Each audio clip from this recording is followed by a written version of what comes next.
Another thing that I have been implementing this year has been about effort, defining what effort is and what qualities or attributes a student needs to display in order to show that they are showing effort. Because a lot of times when you talk to students and you're like, you're not putting forth enough effort, you're not trying, and they'd be like, I am trying. And I'm like, no, you're not. So I was trying to find a way where it could become more clear to them, like, what does effort actually look like, so that they can just know the difference and be aware of what that looks like. So we created the effort meter.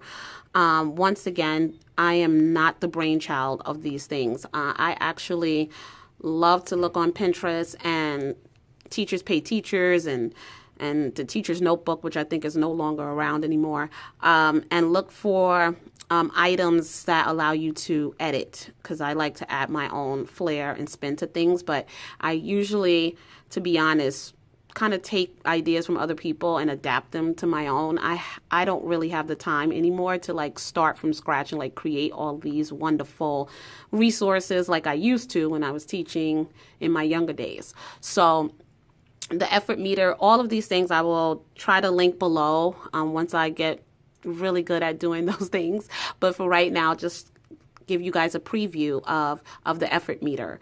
So this stays up in the classroom. This is the thermometer to let them know. And then they see the higher your effort, the higher your grade. And then over here is one that says Wednesday word of the week.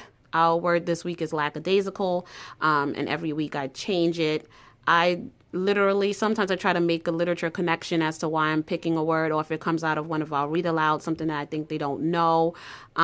It could represent an attitude, behavior that I'm noticing that's going on in the classroom. I try to make some type of connection to the word of the week so they understand why I selected it. And then other times I really just pick a random word.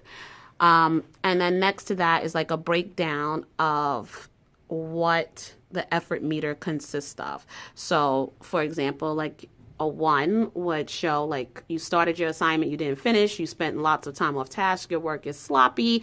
Very clear, simple points that the kids can refer to so they understand why it will appear that they are not showing their best effort or putting forth their best foot, if you want to say it like that.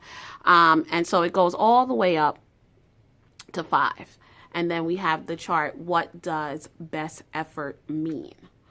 So it's been going pretty well. The part that I do need to work on with that is that I also created, well, not me, you hear me created, let me say borrowed, use someone else's idea for this, but I took the time to put it together, is a check-in where it's laminated so that the kids would, on expo marker at the end of the week, look at how they have performed throughout the week.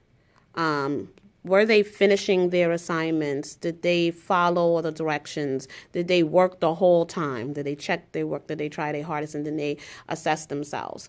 I'm still trying to figure out, like, maybe if they should, like, document that in their notebook some type of way, because, you know, once you erase it, it's gone, and then there's no evidence that we took the time to reflect on our learning throughout the week. So if anyone has any ideas about that, that'd be awesome too. But for right now, this is what I've been using. So one of my goals is trying to make all of these things evidence of it in your classroom, and evidence of the students being able to speak the language and talk about how these charts that we have in the room, how are they being utilized, and not just there to make the room look pretty, but practical.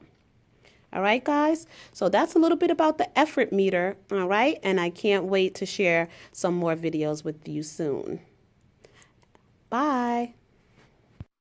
Well, teacher friends, until next time, remember, teaching is more than a job. It is a lifestyle. Signing off, the Blessed Bronx Teacher.